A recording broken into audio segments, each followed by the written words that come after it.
Grabe, napanood ko yung sa Indonesia ilang beses na. Nire-reposted ko pa nga yung iba. Durog yung mga bahay ng mga korap. Pati yung mga luxury car nila pinagsusunog. Pati yung mga pulis walang magawa. Dito kaya sa Pinas kailan mangyayari yun? Yung iba kasi tawag dito.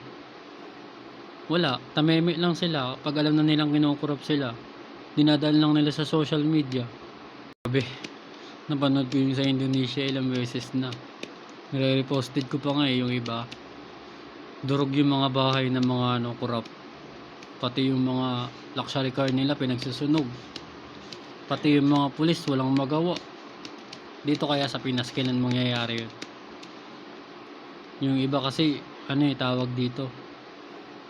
Wala, tameme lang sila. Pag alam na nilang kinukurap sila, dinadaan lang nila sa social media.